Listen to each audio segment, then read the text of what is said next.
जय हिंद जय भारत। एक बार फिर से स्वागत है आपका आपके अपने चैनल सौरभ जी सॉल्यूशन में। दोस्तों, जब हम कोई सामान या सर्विस खरीदते हैं या किराए पर लेते हैं तो उसमें कोई कमी या डिफेक्ट हो सकता है, जैसे क्वांटिटी कम हो सकती है या क्वालिटी खराब हो सकती है, या जिन सर्विसेज या बेनिफिट्स को देने का वादा किया था कंपनी ने वो सर्विसेज या बेनिफिट्स नहीं दिए जा रहे हैं। ऐसी कमियों की शिकायत किससे और कितने दिन के अंदर की जाए, इसके लिए एक पूरा फ्रेमवर्क बनाया जाता है दोस्तों, जिसे कहते हैं ग्रीवांस रिड्रेसल सिस्टम। आज के इस वीडियो में हम यही समझने की कोशिश करेंगे कि इंश्योरेंस की पॉलिसी खरीदने पर, उसके प्रति शिकायत होने के पर कब, कहां, कैसे, किससे शिकायत की जाए, यानी कि इंश्योरेंस के लिए ग्रीवांस रिड्रेसल सिस्टम क्या है। दोस्तों, इससे पहले कि आज का वीडियो शुरू हो, ये समय है आपको एक सूचना देने का कि हमने आपके लिए एक नया सेल्स का चैनल और शुरू किया है, जिसका नाम है सेल्स की पाठशाला @Saurabh ji solution for sales acumen. और इस चैनल का लिंक आपको ऊपर आई बटन पर क्लिक करके या फिर आपको इस वीडियो के डिस्क्रिप्शन बॉक्स में भी मिल जाएगा। तो मेरा अनुरोध है आप सभी से कि इस नए चैनल पर भी आप जरूर विजिट करें, और अगर आपको लगे कि ये आपके फायदे का चैनल है, आपके लिए फायदा हो सकता है वहां पे कुछ, तो आप उसे भी जरूर सब्सक्राइब करें। थैंक यू दोस्तों। चलिए अब आपका बिना समय नष्ट किए जल्दी से इस वीडियो को शुरू करते हैं। दोस्तों, इंश्योरेंस लेने के बाद पॉलिसी होल्डर्स को या क्लेमेंट्स को उस पॉलिसी के अंतर्गत वादा किए गए बेनिफिट्स से रिलेटेड या टर्म्स एंड कंडीशंस से रिलेटेड कुछ शिकायतें हो सकती हैं। इंश्योरेंस में कई प्रकृति की शिकायतें हो सकती हैं, जैसे इंश्योरेंस कंपनी ने क्लेम सेटलमेंट में बड़ी देर कर दी, या अब तक क्लेम का सेटलमेंट ही नहीं किया है, या क्लेम को निरस्त कर दिया, या लॉस ज्यादा हुआ पर क्लेम कम दिया, या पॉलिसी की टर्म्स एंड कंडीशंस से रिलेटेड कोई शिकायत हो सकती है दोस्तों। चलिए दोस्तों, अब समझते हैं इंश्योरेंस के लिए ग्रीवांस रिड्रेसल सिस्टम को, यानी इंश्योरेंस की पॉलिसी में कोई शिकायत होने पर कब, कहां, किससे शिकायत करें हम। दोस्तों, इंश्योरेंस पॉलिसी के संदर्भ में कोई भी शिकायत सबसे पहले आपको अपनी कंपनी में ही करनी होगी। इसके लिए हर कंपनी में एक मैंडेटरी रूप से ग्रीवांस रिड्रेसल डिपार्टमेंट बनाया जाता है, जिसके माध्यम से इंश्योरेंस कंपनीज अपने ग्राहकों की शिकायतों को सुनती हैं और उनका निवारण करती हैं। और ग्रीवांस रिड्रेसल डिपार्टमेंट को शिकायत मिलने के 30 दिन के अंदर उसका निवारण करना होता है।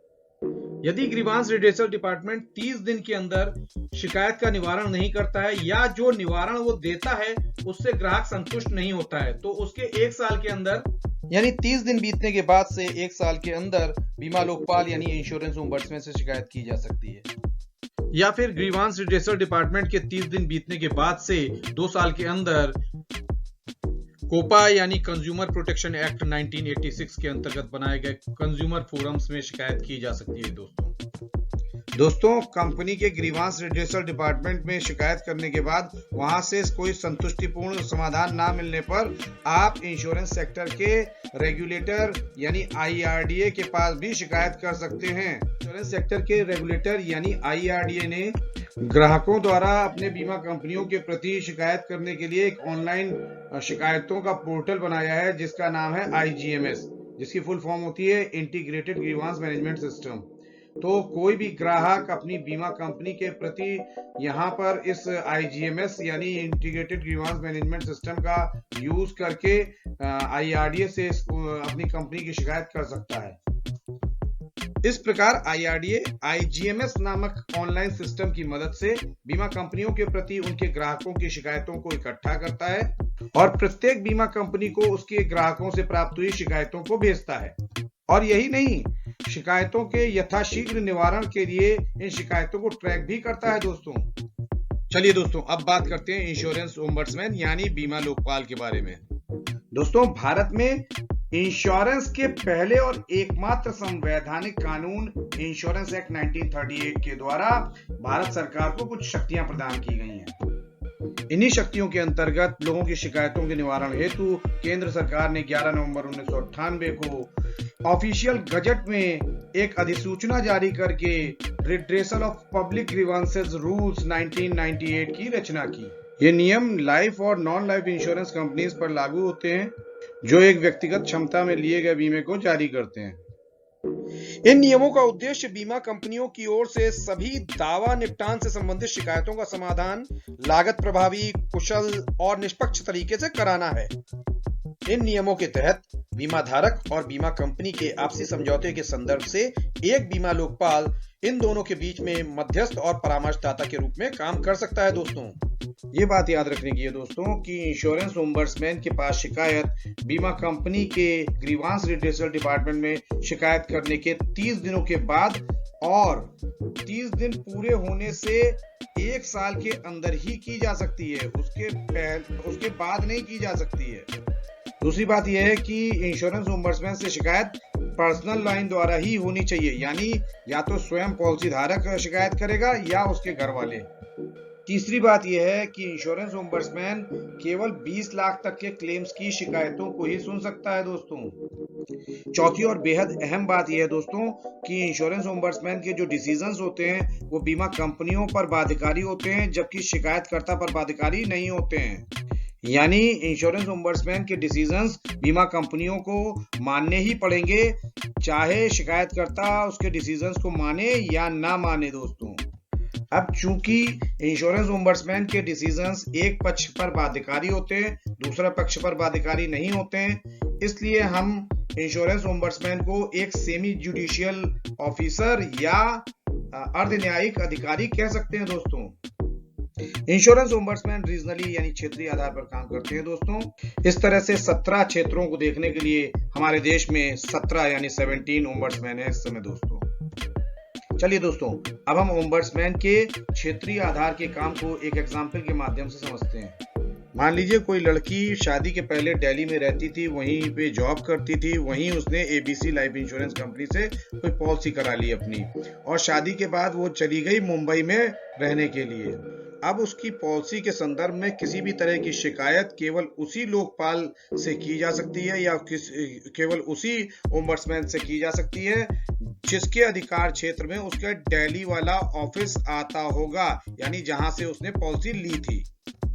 चलिए दोस्तों, आप समझने की कोशिश करते हैं कि एक इंश्योरेंस ओम्बड्समैन बीमा कंपनी और पॉलिसी धारक के बीच में एक मध्यस्थ और परामर्शदाता के रूप में क्या क्या काम कर सकता है। दोस्तों, एक ओम्बड्समैन बीमा कंपनी और बीमा धारक के बीच में मध्यस्थ और परामर्शदाता के रूप में 3 काम कर सकता है। दोस्तों, बीमा धारक की ओर से शिकायत प्राप्त होने पर बीमा लोकपाल सबसे पहले मध्यस्थ के रूप में काम करते हुए दोनों पक्षों यानी बीमा धारक और बीमा कंपनी के बीच में समझौता कराने की कोशिश करता है, यानी आर्बिट्रेशन का काम करता है। दूसरा, रिकमेंडेशन यानी सिफारिश।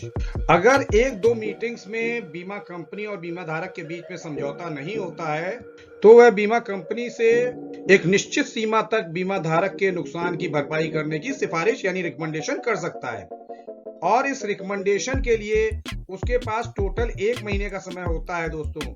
यानी जब से उसके पास शिकायत आई है उससे 1 महीने के अंदर उसे रिकमेंडेशन यानी सिफारिश कर सकता है लोकपाल। इस सिफारिश की 2 कॉपियां बनाई जाती हैं दोस्तों, एक भेजी जाती है बीमा कंपनी को और दूसरी भेजी जाती है बीमा धारक को। अगर बीमा धारक को बीमा लोकपाल की सिफारिश स्वीकार्य होती है तो जिस दिन से उसके पास सिफारिश का लेटर प्राप्त होता है उस दिन से लेकर के 15 दिन के भीतर उसे बीमा कंपनी को लिखित रूप से एक्सेप्टेंस देना पड़ता है, लिखित रूप से पत्र भेज करके एक्सेप्टेंस देना पड़ता है कि मुझे बीमा लोकपाल की सिफारिश स्वीकार्य है।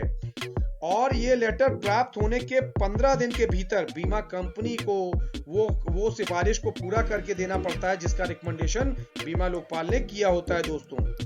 यदि बीमा धारक बीमा लोकपाल द्वारा की गई सिफारिश यानी रिकमेंडेशन से संतुष्ट नहीं होता है तो ऐसे मामले में बीमा लोकपाल प्राप्त हुई शिकायत पर अपना डिसीजन भी दे सकता है दोस्तों। इस डिसीजन को अवार्ड के नाम से जाना जाता है और इस तरीके के डिसीजन को देने के लिए उसके पास टोटल 3 महीने का समय होता है, यानी जिस डेट से उसके पास शिकायत आई है उस डेट से 3 महीने के अंदर उसे अपना डिसीजन देना होता है दोस्तों। इस डिसीजन या अवार्ड की भी 2 कॉपियां बनाई जाती है दोस्तों, एक भेजी जाती है बीमा कंपनी को और दूसरी भेजी जाती है बीमा धारक को। अगर बीमा धारक बीमा लोकपाल के डिसीजन से संतुष्ट होता है और उसके डिसीजन को स्वीकार करना चाहता है तो उसे जिस दिन वो डिसीजन का लेटर प्राप्त हुआ है उस दिन से लेकर के 15 दिन के भीतर बीमा कंपनी को लिखित रूप से एक लेटर लिखते हुए स्वीकार करना होगा कि मुझे बीमा लोकपाल का डिसीजन स्वीकार है। और ये लेटर जिस दिन बीमा कंपनी को प्राप्त होगा उसके 15 दिन के भीतर बीमा कंपनी को बीमा लोकपाल के डिसीजन का सम्मान करते हुए वो काम करके देना पड़ेगा जिसके लिए बीमा लोकपाल ने कहा है या जिस तरीके का डिसीजन बीमा लोकपाल ने दिया है। यदि बीमा धारक बीमा लोकपाल द्वारा दिए गए डिसीजन से भी संतुष्ट नहीं होता है दोस्तों, तो वह कोपा 1986 यानी कंज्यूमर प्रोटेक्शन एक्ट 1986 के अंतर्गत बनाए गए कंज्यूमर फोरम्स में भी अपनी शिकायत को दर्ज करा सकता है दोस्तों। अब सवाल ये उठता है दोस्तों कि आखिर कोपा 1986 के अंतर्गत बनाए गए कंज्यूमर फोरम्स क्या होते हैं। तो मैं बता देना चाहता हूं दोस्तों आपको कि भारत सरकार ने 1986 में यानी 1986 में उपभोक्ताओं के हितों की रक्षा के लिए एक एक्ट पारित किया था जिसका नाम था कंज्यूमर प्रोटेक्शन एक्ट 1986 और इस एक्ट के अंतर्गत 3 तरीके के कंज्यूमर फोरम्स की रचना की गई दोस्तों। ये कंज्यूमर फोरम एक तरीके की विशेष अदालतें होती हैं दोस्तों जिनमें कोई भी उपभोक्ता अपने साथ हुई धोखाधड़ी आदि की सूचना या शिकायत कर सकता है। सबसे पहले लेवल का कंज्यूमर फोरम होता है डिस्ट्रिक्ट लेवल दोस्तों, यानी डिस्ट्रिक्ट फोरम, जहां पे 20 लाख तक के मामले सुने जाते हैं दोस्तों। दूसरे लेवल का कंज्यूमर फोरम होता है स्टेट लेवल या स्टेट फोरम या स्टेट कमीशन दोस्तों, जहां पे 20 लाख से लेकर के 1 करोड़ तक के मामले सुने जाते हैं दोस्तों। तीसरे लेवल या सबसे ऊपरी लेवल का कंज्यूमर फोरम होता है नेशनल कमीशन दोस्तों, जहां पे 1 करोड़ से ज्यादा के मामले सुने जाते हैं। अब सवाल ये उठता है दोस्तों, क्या स्टेट लेवल में 20 लाख से नीचे के मामले नहीं सुने जा सकते या नेशनल कमीशन में 1 करोड़ से नीचे के मामले नहीं सुने जा सकते? तो इसका जवाब ये है दोस्तों कि स्टेट लेवल में 20 लाख से नीचे के डायरेक्ट मामले नहीं सुने जा सकते, परंतु अगर कोई व्यक्ति डिस्ट्रिक्ट लेवल में गया था और डिस्ट्रिक्ट लेवल में जो उसको जवाब दिया या उसको निर्णय दिया, डिसीजन मिला उसके लिए, वो उससे वो संतुष्ट नहीं है, तो वो स्टेट लेवल में आकर के उसकी अपील कर सकता है। सिमिलरली नेशनल कमीशन में भी 1 करोड़ से कम के डायरेक्ट मामले नहीं सुने जा सकते दोस्तों, परंतु अगर कोई उपभोक्ता पहले स्टेट फोरम या स्टेट कमीशन में गया था और वहां के डिसीजन से वो संतुष्ट नहीं है, तो वो नेशनल कमीशन में आकर के अपनी अपील कर सकता है। दोस्तों, इससे पहले कि आज का वीडियो समाप्त करूं, मैं 2 पॉइंट्स और क्लियर कर देना चाहता हूं आपके। कंप्लेनेंट को शिकायत लिखित रूप में ही करनी पड़ेगी, चाहे वो कंज्यूमर फोरम में शिकायत कर रहा हो या इंश्योरेंस ओम्बड्समैन के पास शिकायत कर रहा हो, उसे लिखित रूप में ही शिकायत करनी पड़ेगी। दूसरा, एक बार अगर मामला कंज्यूमर फोरम में चला गया है तो फिर वो लौट करके इंश्योरेंस ओम्बड्समैन के पास मामला नहीं लाया जा सकता। अगर लाएगा भी कोई जन कि कंज्यूमर फोरम में कोई मामला चल रहा है किसी का और वो आकर के इंश्योरेंस ओम्बड्समैन के पास भी मामला डालना चाहे, तो ऐसा नहीं हो सकता। इंश्योरेंस ओम्बड्समैन उस मामले को खारिज कर देगा, क्योंकि कंज्यूमर फोरम ऊंची अदालतें होती हैं, इंश्योरेंस ओम्बड्समैन उससे नीचे दर्जे का अधिकारी होता है। इसलिए ये उसी तरीके से हो गया जैसे सुप्रीम कोर्ट में मामला चला गया तो फिर वो लौट करके हाई कोर्ट में नहीं आ सकता। उसी प्रकार से एक बार अगर कंज्यूमर फोरम में मामला चला गया है तो फिर उसे अपने यहाँ ओम्बड्समैन नहीं ले सकता है। That's it. इसी पॉइंट्स के साथ आज का वीडियो समाप्त करता हूं दोस्तों। उम्मीद करता हूं ये वीडियो आपको पसंद आया होगा, और अगर आपको ये वीडियो पसंद आया है तो इसे लाइक करें, ज्यादा से ज्यादा लोगों में शेयर करें, और अभी तक अगर आपने मेरा चैनल सब्सक्राइब नहीं किया तो जल्दी से इसे सब्सक्राइब कर लें। अपना कीमती समय लगा करके इस वीडियो को शुरू से आखिरी तक देखने के लिए आप लोगों का बहुत बहुत शुक्रिया दोस्तों, बहुत बहुत धन्यवाद।